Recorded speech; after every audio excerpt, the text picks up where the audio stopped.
सभी स्टूडेंट को मेरी तरफ से प्यार भरा और दिल से नमस्कार। और मैं लेके आ चुका हूँ आपके सामने टॉप और बेहतर क्वेश्चन आरपीएफ के। जो भी स्टूडेंट यहाँ पर आरपीएफ की तैयारी कर रहे हैं वो इस बार इस क्लास को लाइक और शेयर करेंगे और अंत में कमेंट करेंगे कितने क्वेश्चन आपके सही होते हैं। आरपीएफ कांस्टेबल की तैयारी करने वाले सभी एक बार इस क्लास को शेयर कर दे और अभी तक जिसने चैनल को सब्सक्राइब नहीं किया ना कर लेना, क्योंकि बेहतर क्वेश्चन और लाजवाब क्वेश्चन रोजाना आपको देखने को मिलता है। एक प्रैक्टिस सेट रोज का। अभी देखो मेरे मित्र, आज की इस क्लास में देखेंगे हम जैसे कि टॉप क्वेश्चन है, अकबर द्वारा किस गुरु को अमृतसर शहर बसाने के लिए जमीन दान दी थी। ये आपको ध्यान रखना। सिख गुरु थे, उनको क्या था, अकबर ने अमृतसर बसाने के लिए उनको 500 बीघा जमीन दी थी। कितनी? 500 बीघा। ये भी आपको ध्यान रखना है। तो आप सभी क्या कहोगे?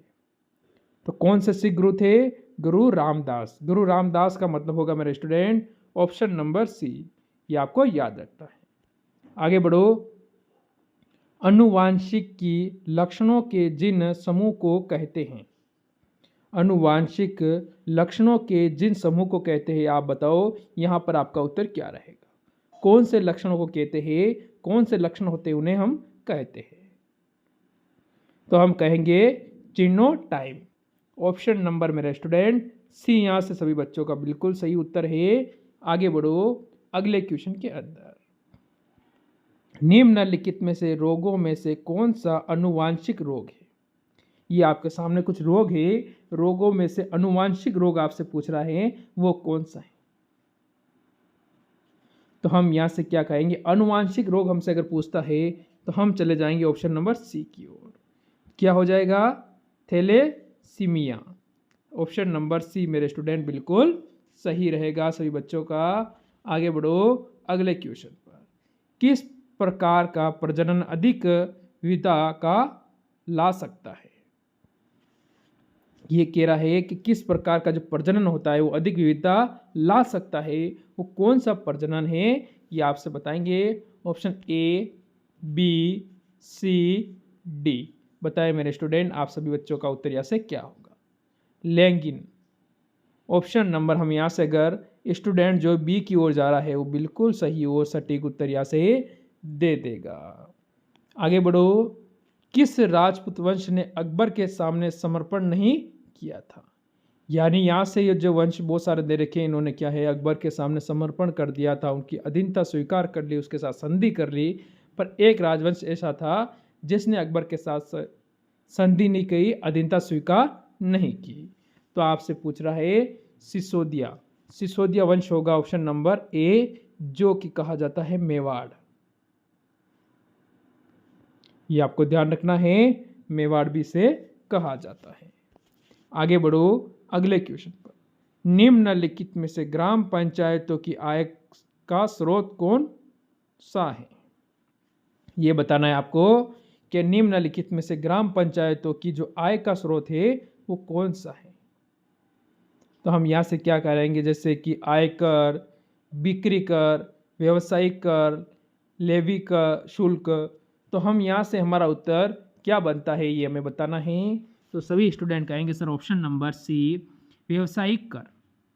व्यवसाय जो अभी कार्य करते हैं उससे जो प्राप्त होता है उसे व्यवसायिक कर कहते हैं। आगे बढ़ो। संघीय सरकार का मुख्य लाभ।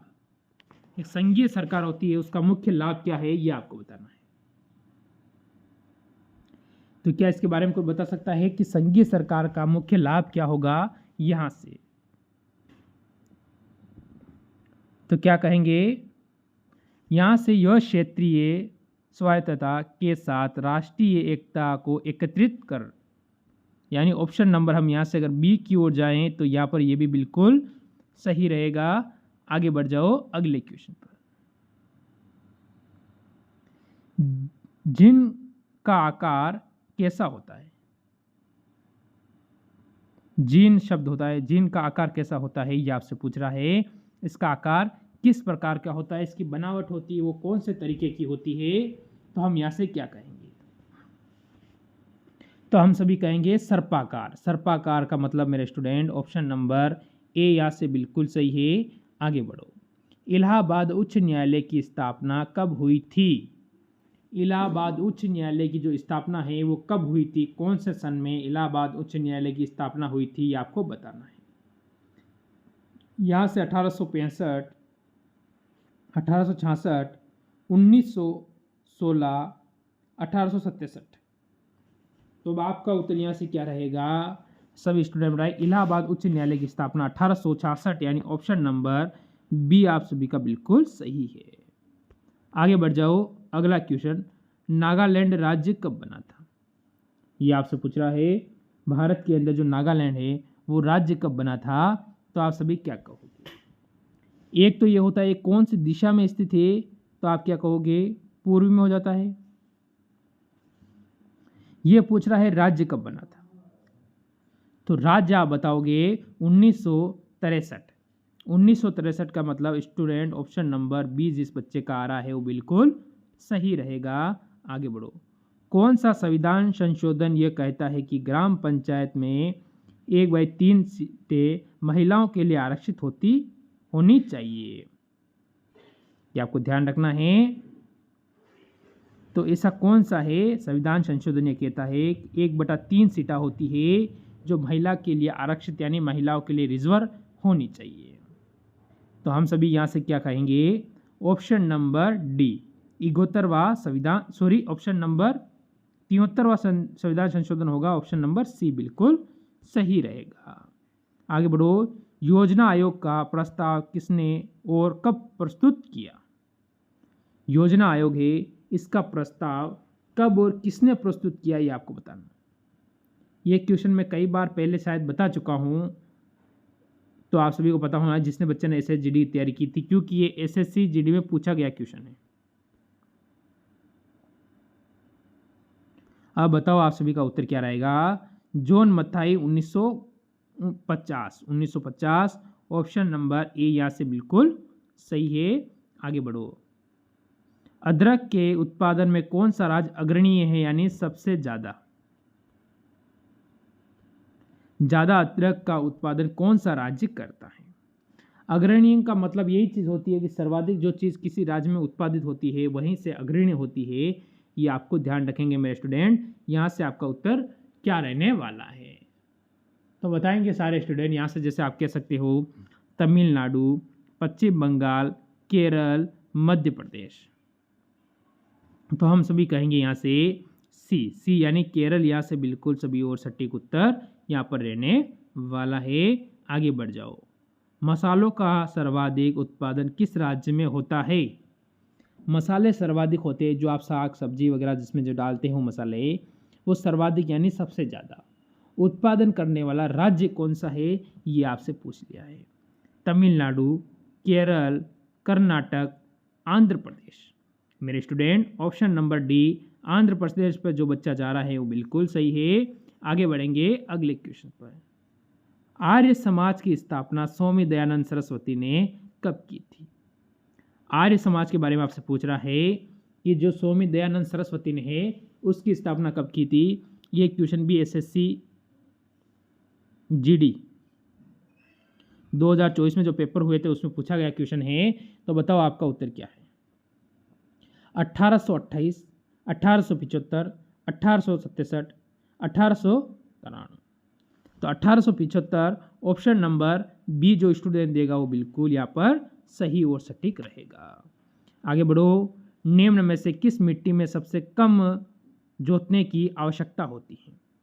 ऐसी मिट्टी कौन सी है जिसे सबसे कम यानी जोतने की आवश्यकता सबसे कम रहेगी? तो इसका मतलब वो मिट्टी कौन सी है हमें ये बताना है। बताओ मेरे स्टूडेंट, यहाँ से सभी बच्चों का उत्तर क्या रहेगा। तो आप सभी कहोगे काली मिट्टी। ऑप्शन नंबर बी आप सभी का बिल्कुल सही है यहाँ पर। आगे बढ़ो, निम्नलिखित में से किस राज्य में काली मिट्टी नहीं पाई जाती है?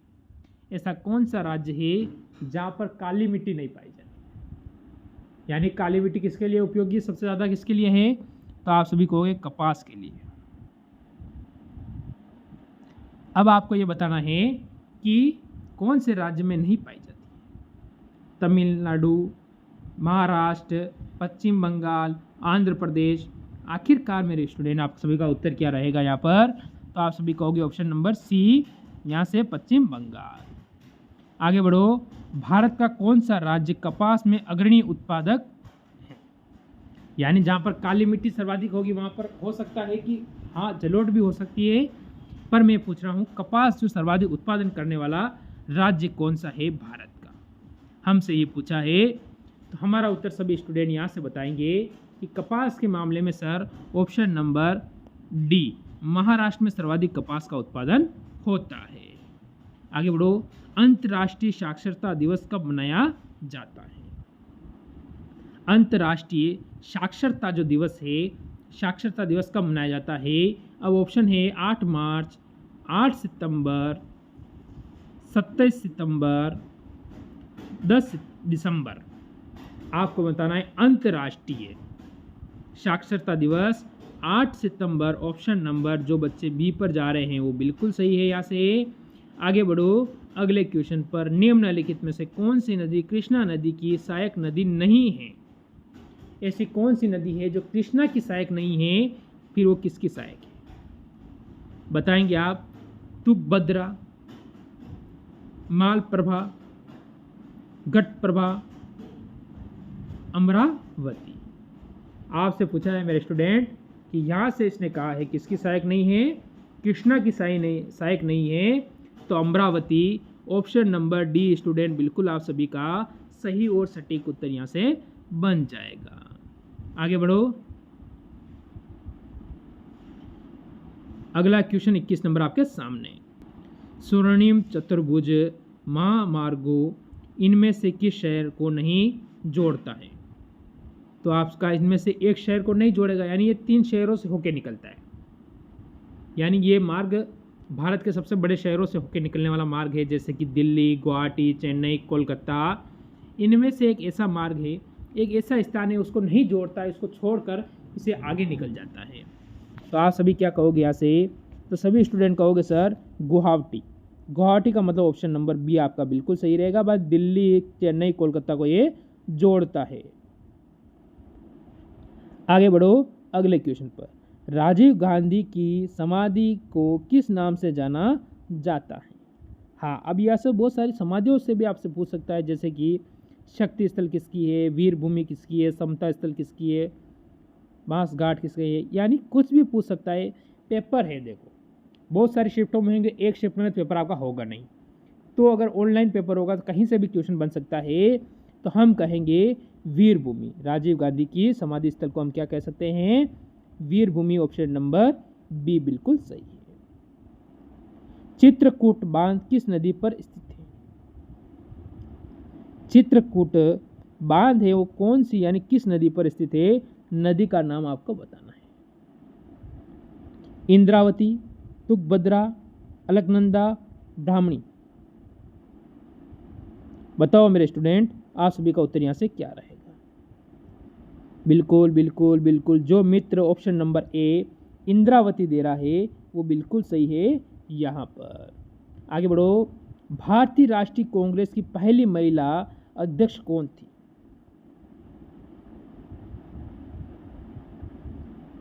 भारतीय राष्ट्रीय कांग्रेस की पहली महिला अध्यक्ष कौन थी?